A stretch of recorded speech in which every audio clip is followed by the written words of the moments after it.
pero aún no es el fin.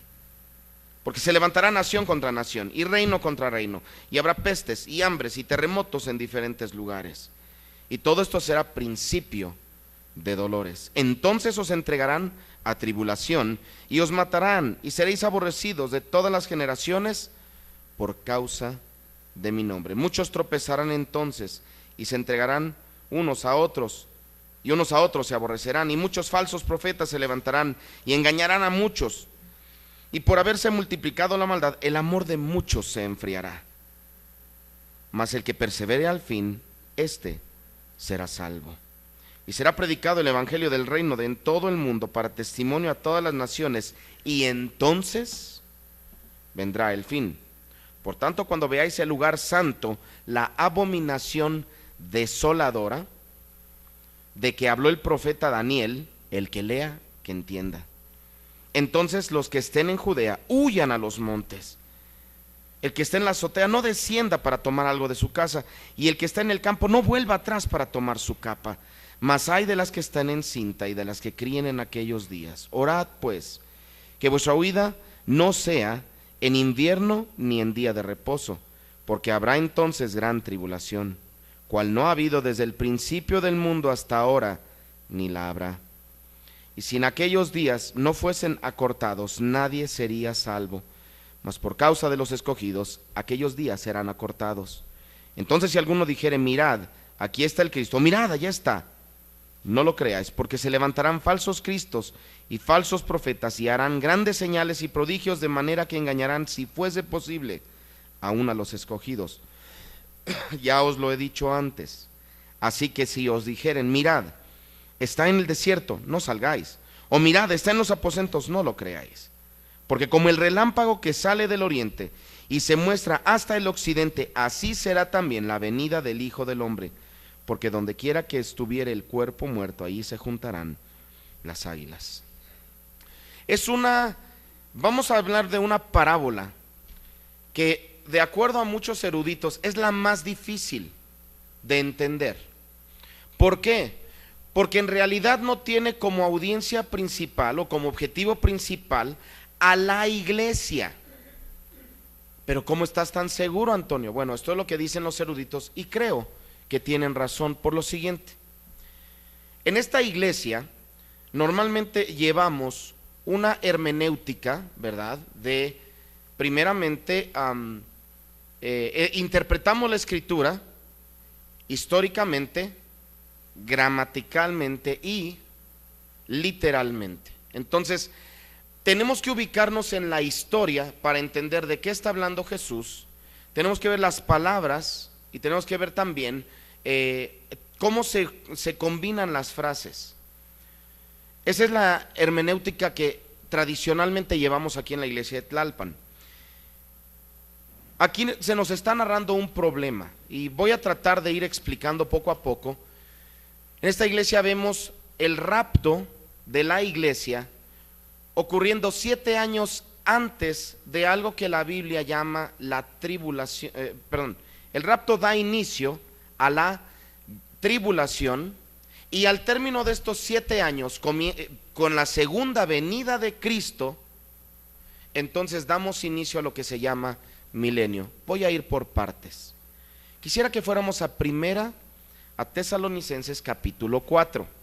Espero mis hermanos y amigos que podamos ir poco a poco viendo estos temas en los cuales caemos a veces en controversia. Pero Primera Tesalonicenses 4:13 nos dice lo siguiente. Voy a dar un pequeño tiempo nada más a que encontremos Primera Tesalonicenses. Si ves a alguien que está luchando, ayúdale o préstale tu Biblia. Si ya lleva 10 años en la iglesia, no le ayudes, para que aprenda. Tampoco queremos, hermanos, que ignoréis acerca de los que duermen, para que no os entristezcáis como los otros que no tienen esperanza. Porque si creemos que Jesús murió y resucitó, así también traerá Dios con Jesús a los que durmieron en él.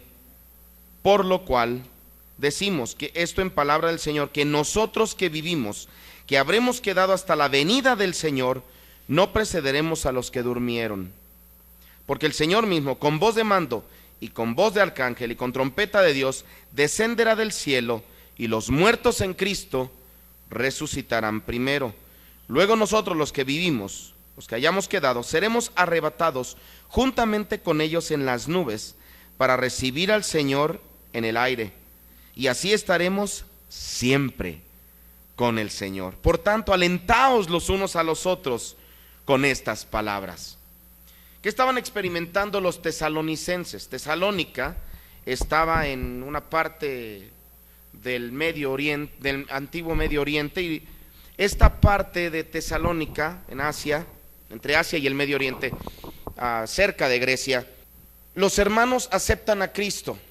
¿Qué significa aceptar a Cristo? Reconocen que Cristo vino a morir en su lugar por sus pecados, y puesto que aceptan a Cristo como único Salvador, tienen vida eterna. Pero por alguna razón los hermanos de ahí de Tesalónica piensan que aquellos que han muerto ya se perdieron de los fuegos artificiales, se perdieron de lo bueno que viene en el futuro, y están muy tristes, profundamente entristecidos, porque piensan que aquellos que murieron perdieron su oportunidad. Ya no les tocó ver a Jesucristo regresando en su segunda venida, y por lo mismo están tristes los tesalonicenses. ¿Por qué? Porque tienen abuelitos, tíos, primos, amigos que han muerto y que piensan ya para ellos no hay esperanza. Y por eso Pablo tiene que escribirles y decirles: no, ellos no han perdido su oportunidad.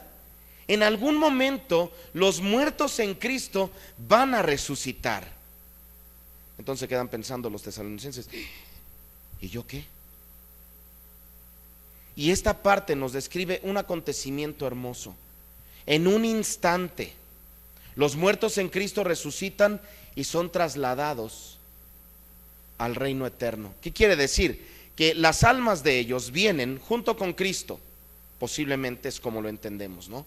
Vienen las almas de ellos junto con Cristo y descienden entonces cada quien a buscar su cuerpo. Y yo sé que en ese instante, cuando mi abuelita descienda y busque su cuerpo, lo que va a encontrar van a ser solamente ya polvo, quizás cenizas, algo así, ¿verdad? Pero el Dios Todopoderoso va a resucitar ese cuerpo para que entonces una vez más se fusionen alma y cuerpo, espíritu y cuerpo, y luego sean transformados completamente y entonces experimenten la vida eterna como siempre Dios ha querido que nosotros la experimentemos.